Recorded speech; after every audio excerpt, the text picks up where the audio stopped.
back, everybody, or just welcome. Just to give you an update, we are now up to 84 pieces in the wall. Thank you, thank you, thank you. So today we're going to be talking about, I just started doing the thing again, but we're just going to bypass it, just an old reference. So today we're going to be talking about the Taj Mahal sets, or really the collection of Taj Mahal sets, which actually has a interesting story behind it. So the first set we're going to talk about is the very first set.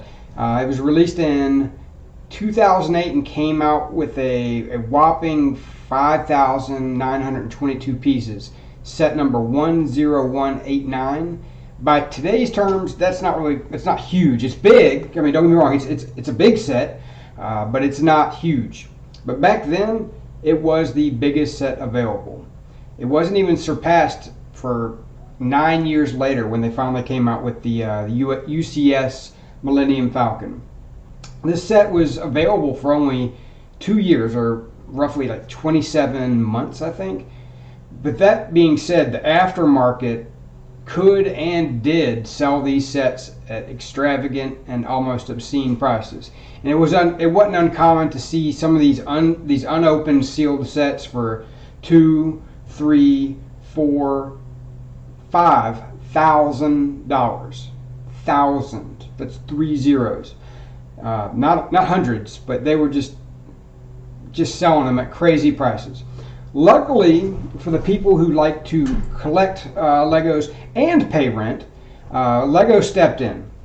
It was the 10-year anniversary, and they did something they don't often do, unless you're talking about like maybe a 10th or a 15th Millennium Falcon.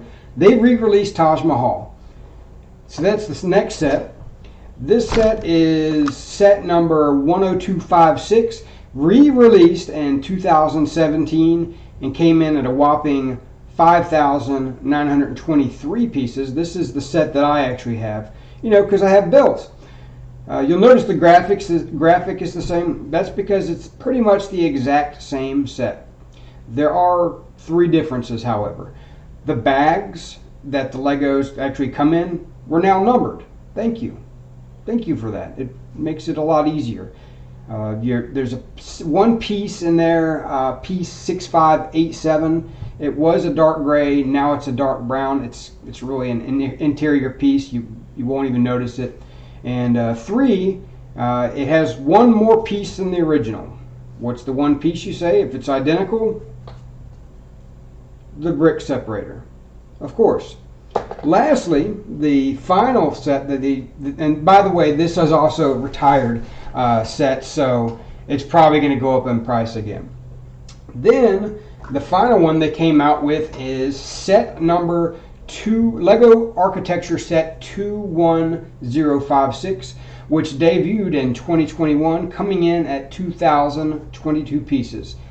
This is the only set that's not retired right now for Taj Mahal, and that you can get from Lego themselves.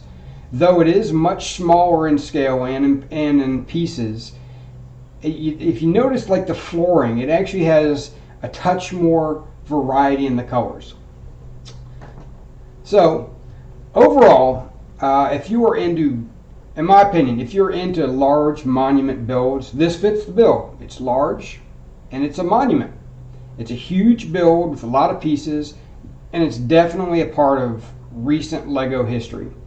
With the scarcity and the demand of the original, it was a white whale for a lot of collectors at the time.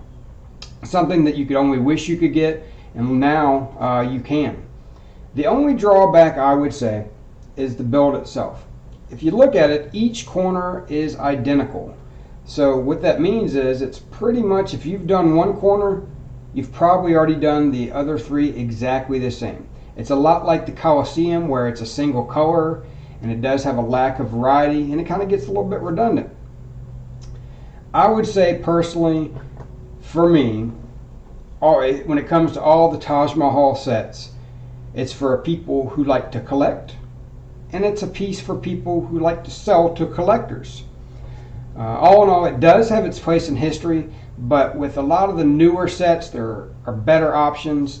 I would go with those, unless you're just trying to collect them all. And that's pretty much my opinion on it. That's all I got. I hope you guys liked it, and I will see you guys next week. Thanks for watching.